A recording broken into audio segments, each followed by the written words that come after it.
Pandemi COVID-19 tidak menghalangi berlangsungnya Pekan Kebudayaan Nasional tahun 2020. Nah, apa saja yang ditampilkan dalam rangkaian Pekan Kebudayaan Nasional 2020?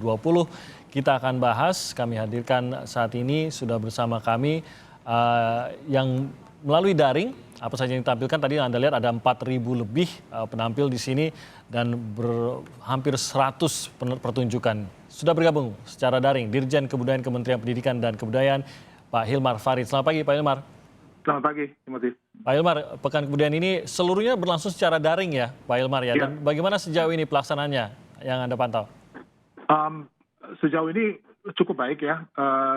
Kita melakukan perekaman selama bulan Oktober dan kemudian menghadirkannya mulai tanggal 31 Oktober ya. Dan sekarang ini per hari ini sudah 41 kegiatan ya yang ditampilkan baik di TVRI maupun juga di situs kami di pkn.id. Dan itu setiap hari pukul 15 dan juga pukul 21.30 gitu ya. Jadi itu bisa disaksikan di dua saluran itu, TVRI dan juga di pkn.id. Untuk pertunjukan ya, tetapi kan Pekan Kebudayaan Nasional ini punya banyak kegiatan lainnya. Kita ada 6 pameran, 2 diantaranya itu ada secara fisik ya di Museum Nasional dan juga di Galeri Nasional.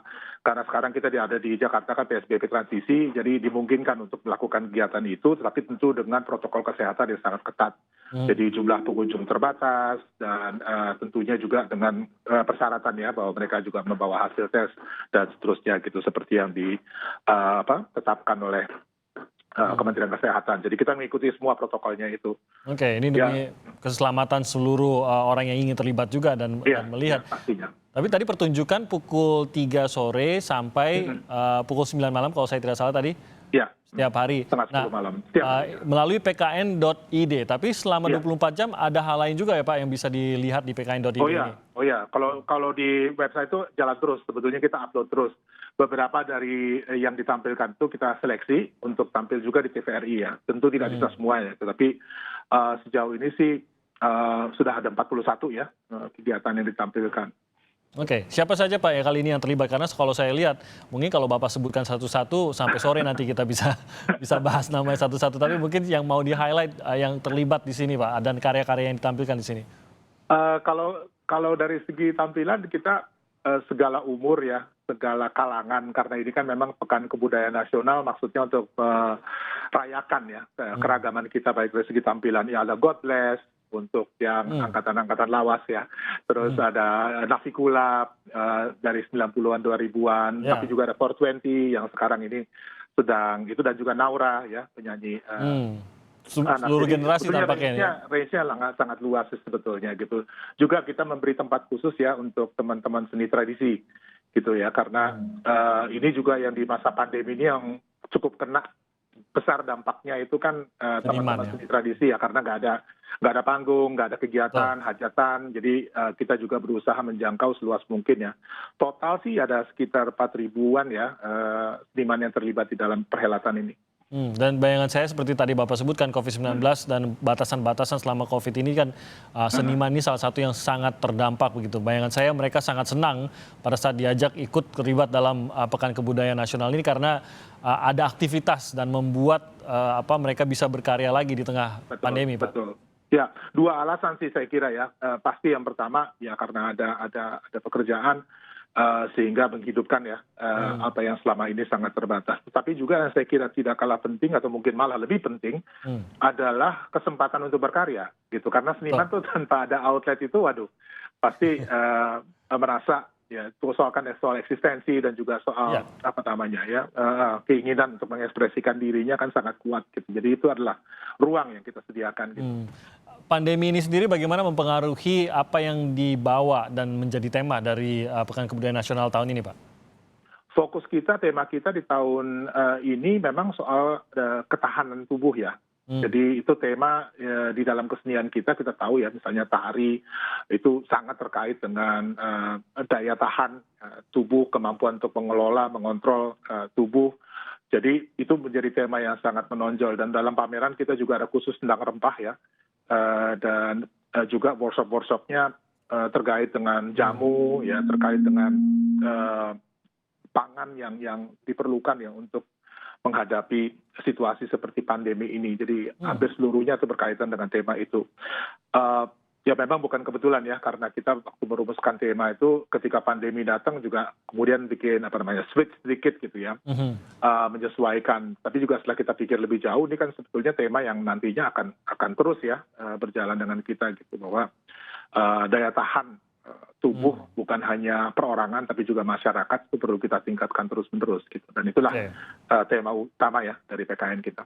Penampilan musik, pertunjukan seni itu kan menjadi salah satu bagian dari Pekan Kebudayaan Nasional ini. Tapi sebenarnya kalau kita lihat banyak lagi sebenarnya kearifan lokal yang juga dibawa. Ada juga pertunjukan-pertunjukan yang mungkin bukan performance tapi seperti lukisan dan lain-lain. Bagaimana masyarakat juga bisa memaksimalkan untuk mengeksplor ke arah sana juga, Pak Hilmar, dan apakah cukup melalui website saja dan semua ini sudah bisa diakses atau bagaimana, Pak? Kalau pameran sekarang sudah siap ya kalau untuk diakses, dan kita bikin itu interaktif gitu ya. Jadi ada dua, sebetulnya kita bikin aplikasi itu ada dua untuk PKN, yang satu yang biasa, yang satu lagi 360 derajat ya. Jadi menggunakan perangkat yang sederhana ya, Google itu udah bisa kemudian VR melihat, itu ya Pak ya? Ya VR, pendekatannya VR gitu. Jadi ya itu kita sediakan, walaupun tentu karena batas waktunya untuk persiapkan segala sesuatunya itu terbatas ya. Jadi sederhana, tapi saya kira cukup menarik ya untuk generasi yang sekarang tentunya itu untuk mengakses kekayaan budaya yang kita miliki.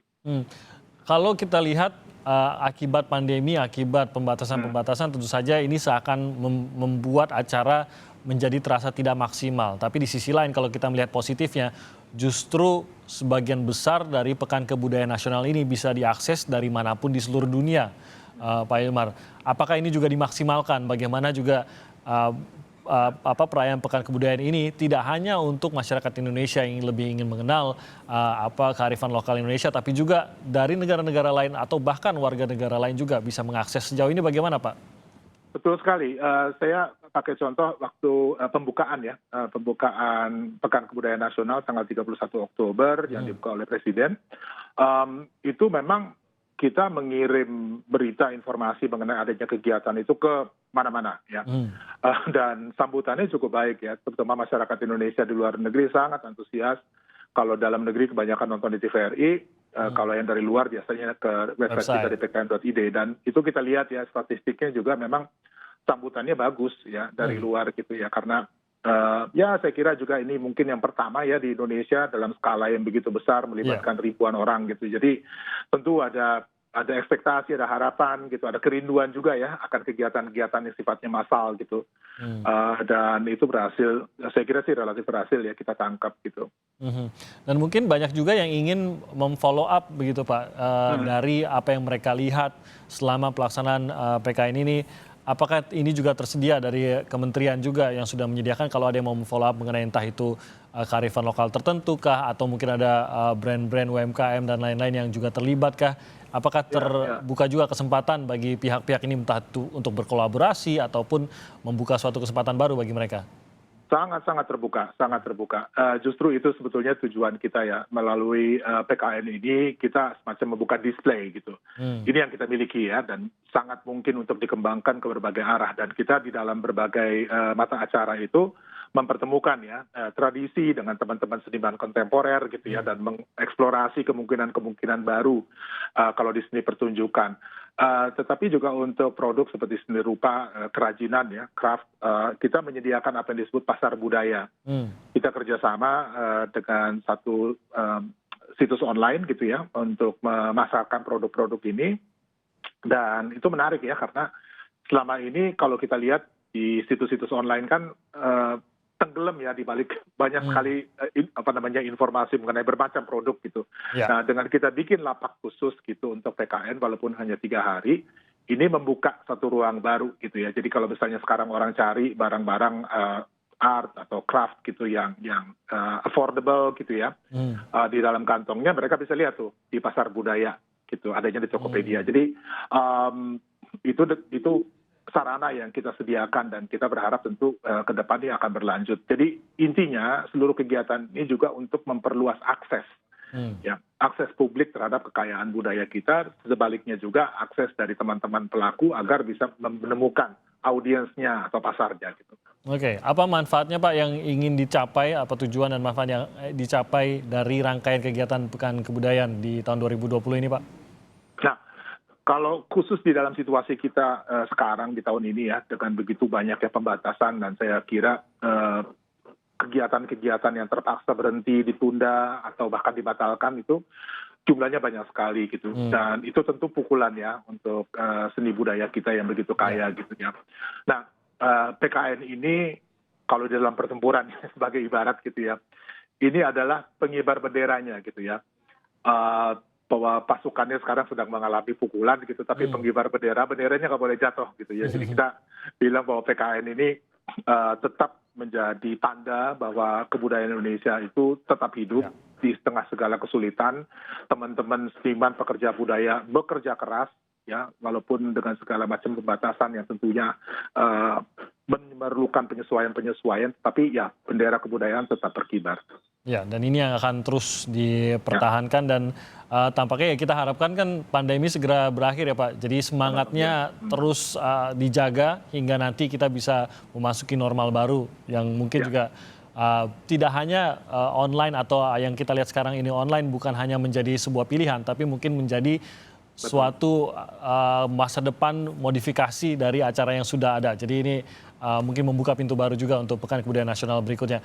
Pak Hilmar, semoga sukses acaranya dan juga semoga ini jadi semakin semangat teman-teman yang bergerak di bidang kebudayaan, para seniman, dan semua yang terlibat. Semoga bisa melihat acara ini menjadi kesempatan yang besar menjaga semangat. Itu yang penting Pak ya, menjaga semangat teman-teman para pekerja seni dan juga kebudayaan ya Pak ya. Iya betul sekali. Baik, Pak Hilmar, terima kasih sudah bergabung bersama kami. Hilmar Farid, Dirjen Kebudayaan. Terima kasih sekali lagi, sukses. Sama-sama. Semuanya bisa diakses di pkn.id, jadi Anda bisa langsung saja menuju website untuk melihat apa saja pertunjukan maupun penampilan yang sudah dipersiapkan dalam Pekan Kebudayaan Nasional tahun 2020 ini.